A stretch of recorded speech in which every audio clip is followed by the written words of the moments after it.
So we're here on the Monday, right after the president signed the sequester, and you've probably heard a lot about the sequester, and you know the administration spent about a week telling us how this is going to destroy the economy, 750,000 jobs lost, we're going to wait in lines at airports, our meat is going to be, no good anymore because there are no meat inspectors and so on. So let's talk about what the sequester really is. So what the president does is he signed into law, in a sense, a budget cut, spending cut, of just under 3% of total spending on the federal budget. So this is just under 3%, a trivial amount. 3 cents, less than 3 cents, 2.7 cents on every dollar. Businesses, just to give you in perspective, businesses are getting into trouble. Businesses that have to cut spending, that are spending too much, that revenues are not matching their projections, on a regular basis cut 10, 20, 30 or more % of their spending in order to survive, in order to be able to grow again, in order to be able to get back to profitability. So the government here is cutting 2.7%, and they're whining like little babies. Right? But it's not even that, right? It's not even that they're cutting 2.7%, because indeed what they're cutting is their projections. So the government is going to cut $85 billion this year and $1.2 trillion over the next 10 years. But spending is going to increase over the next 10 years by $2.4 trillion after they've cut the 1.2. So it's not even a real cut. It's just a reduction in what they had planned for the increase, right? So it's less, they're going to spend less than what they planned, but more than what they spent last year. So it's still an increase. Now, the reason it feels to many that it's more than 2.7% is that the way they've decided to make these cuts. They've taken the $85 billion and they split it into two. Half of those cuts are going to happen in the military. This was supposed to penalize Republicans, right?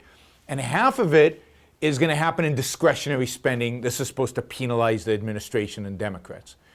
So indeed, per program, the cuts are more than 2.7. They vary. I think I've seen numbers from 7% to 14%, but not more than 14%. So to particular programs, there are going to be these cuts. Again, almost every one of these programs is still going to grow over the next 10 years, but in the short run, there's going to be some decline in the amount of money budgeted or allocated for these programs. So that's the kind of what is actually going on with this. The hysteria is completely manufactured. The hysteria is based on Keynesian economics, which is a myth. That the idea is that government spending is what drives the economy. So as long as government spends money, the economy grows. And if government shrinks, then the economy is going to collapse. That's this whole Obama notion of losing 750,000 jobs. It's the whole idea of we're going to have a double-dip recession because of the sequester. This is all a consequence of this Keynesian thinking. And think about it this way. What Keynes is basically saying is, if I take money from the private sector and give it to the public sector, because remember, every dollar the government spends is taken from the private sector. Government doesn't create any money. It doesn't create any wealth. So every dollar they spend is taken from the public sector. So if you take it from the private sector, so if you take money from people, corporations, investors, and you give it to politicians, bureaucrats, somehow wealth is created. Somehow economic activity is created. This is nonsense. Complete and utter nonsense. It's the opposite. Every dollar you take away from the private sector and give to politicians and to the bureaucracy, you destroy wealth, you destroy jobs. So the bottom line is this: the sequester is good. It's anytime they cut, that's not great because it's so small, but it's a step in the right direction. So go out to celebrate. This is good news. This is like, we're actually cutting some spending. We're actually cutting the growth rate, the growth of government. This is a good thing. Jobs will actually be created. Now, again, very, very few jobs because it's so small. But anytime government spends less means we in the private sector have more. Anytime government spends less, there's more money for us to consume, to invest, to produce, to create wealth. This is a net benefit to our economy. Again, a very, very tiny little net benefit, but it's better than nothing, and it's better than alternative, which is for them to increase spending even more. One last point.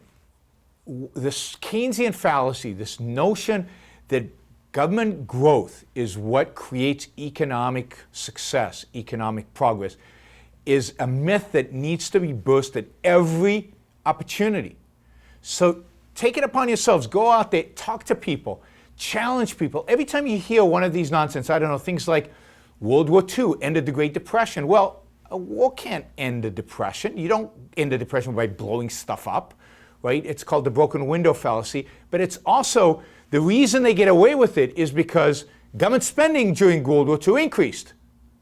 So they say, look, the economy grew because government spending grew. That is a fallacy. You have to point these things out. Stimulus didn't create an economic activity.